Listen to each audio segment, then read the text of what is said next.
Hi guys, so for today's vlog, sasagot ako ng isang question or comment dun sa isang video na ginawa ko na paano maiiwasan ang unsigned, overscan, unscanned sa ating mga transaction. Sa mga gustong mapanood ng video na yan, ilalagay ko ang link sa description box para kung interested ka po and willing kang malaman kung ano ba yung video na yon ay mapapanood. Pero kung bago ka pa lang sa aking channel, please don't forget to hit the subscribe button para manonotify ka po kung every time na mag-upload ako ng aking mga bagong video.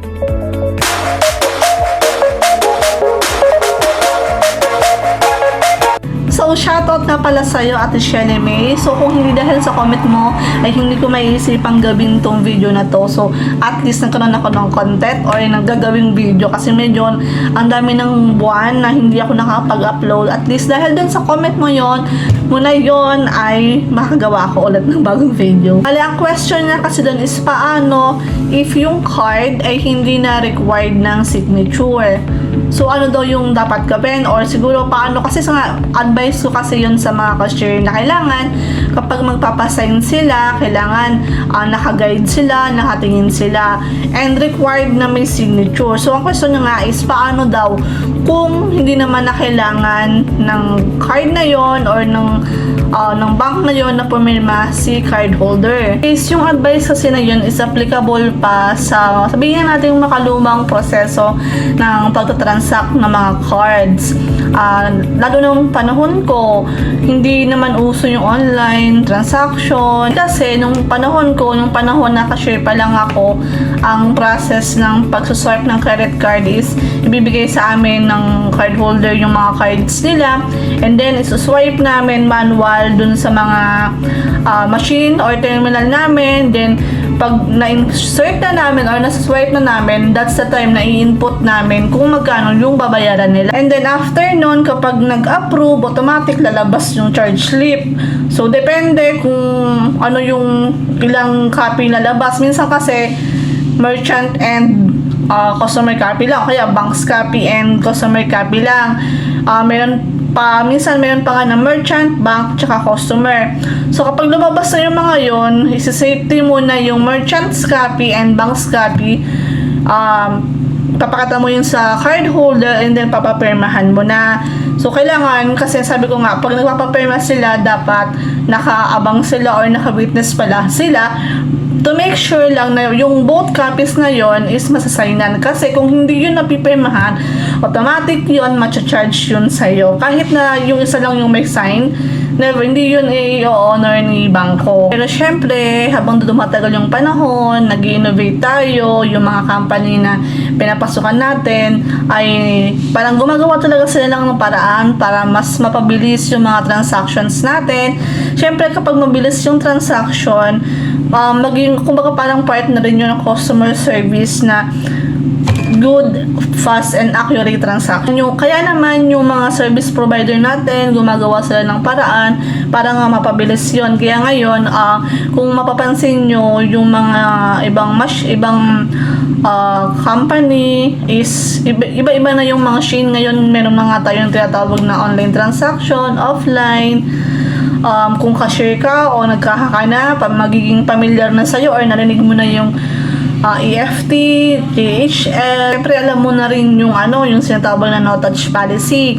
So, ano nga ba yung no-touch policy? Si no-touch policy is, ang ibig sabihin nun, si cashier, hindi na nila dapat hawakan yung mga credit card ng mga card holder. Customer lang yung pwedeng mag-insert, mag-swipe, o kaya mag-tap ng mga kanya-kanya nilang credit card. Kung itatanong nyo kung safe ba yon, actually safe naman yon. Kung doon ka sa mas safe na paraan, pwede mo namang siyang tingnan, and then kung mas mataas yung mahal yung bibilhin or babayadan ng customer nyo, pwede kayong mag-ask ng valid ID. Kahit hindi nyo nahawakan, check nyo na lang. Pag binigay naman yun or hinawakan naman yun ng mga customer nyo, makikita nyo naman yung pangalan kung same ba doon sa ID na ipipresent niya. So, pwede na kayong mag-double check doon. Meron pa nga tayo yung PayWave. Yung PayWave naman, yun yung parang pag online ng transaction or pag online ni cashier sa keyboard niya, automatic, lalabas yung amount dun sa EFT natin, then itatap na lang niya. So, no need na para i-insert or i-swipe. So, tap na lang siya. And then, kapag dun sa mga tap na yon minsan, 2,000 bababa, no required na ng signature. Pero, safe yon.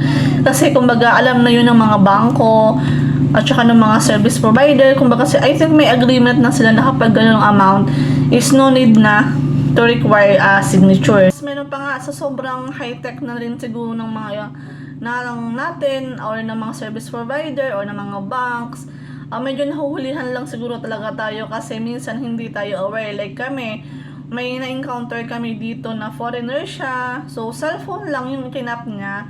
So, si cashier, since first time niya na maka-encounter ng ganun, nagtanong muna siya. So, sige, sabi ko naman, pwede nyo namang itry. Sige, itry nyo na itatap yung cellphone kasi wala yung actual card. Yung nasa cellphone lang, parang picture lang ata ng cellphone, ng card nyo yun. So, sabi ko, sige po, itry nyo itap. Then, nung nag-tap, nag-go naman, may approval, so pwede. So, parang medyo, hindi naman nila pero parang gano'n na din. Sabi pa nga nung foreigner na yon, sabi niya, today daw is 2024 na daw yung year natin, pero yung technology natin is 1990s pa rin. Kasi nga, siguro, hindi tayo aware sa ganyong klase ng transaction or ng cards. So, bukod sa high-tech na, is talagang napapabilis. Kasi nga, tignan mo ha, kapag online mo, pag-i-in pa lang ng cashier dun sa keyboard niya, automatic lilipat yung amount dun sa EFT, isuswipe, or insert, tap, or kung ano man yan. Then, automatic na yun, lalabas na yung transactions nyo. So, napapabilis talaga ng technology yung mga transactions na yon.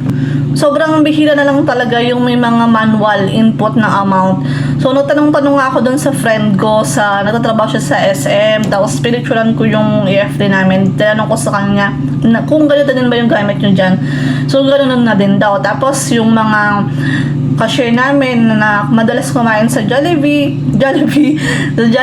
tinanong ko sila kung nakikita na ba nila si Jollibee na may ganoon din na same terminal. Sabi nila, oo. So, parang nag-i-improve talaga. So, to make the transaction faster and efficient. So, I think nasagot ko naman yung question mo, Ma'am Shirley May. So, kahit hindi na siya mag-sign, basta hindi talaga, kasi nga, pag insert mo kasi yun or sino-wipe, magre-reflect naman yun dun kung required ng signature. Syempre, kung required ng signature, kailangan talagang mag-sign ni customer. Pero kung hindi naman, no need na. Kasi kung hindi naman siya kailangan ng sign, automatic yun lalabas yung charge slip. And don't worry, hindi yun matcha-charge sa inyo. Tingin ko talaga, kumbaga may agreement na yung service provider nyo at saka si company or sila bank. May mga, depende kasi yun sa bangko kung magkano yung walang signature. Example ata, hindi ko lang sure pero parang si BDO, BPI, depende lang, sample lang naman. 20,000 pababa, wala na yung signature. Sa Metrobank, kunyari, 2K pababa, wala ng signature. Depende yun sa service provider and sa agreement, I think, formula ng bangko or ng company nyo. So, wala kayong dapat na ipangamba regarding doon. Charge lang naman kayo dyan kapag halimbawa ang ginamit nyo manual or may manual pa kayo and then nakalagay pag swipe mo, pag insert nyo, lumabas yung charge slip, tapos nakalagay doon sa charge slip nyo is required sign, pero or please sign here, then walang signature, siyempre matcha-charge talaga kayo doon. Yun lang guys, so maiksi lang talaga yung video na to. Kung nagustuhan nyo po, please don't forget to like, comment, and pakishare na rin para sa additional knowledge. Pwede na rin po kayong mag-comment. I-comment nyo na rin po, paki-comment na lang kung naging cashier na ba kayo para alam ko kung yung mga nanonood ba sa akin naging cashier na, may experience na, or nagpaplano pa lang. Thank you for watching. Bye-bye!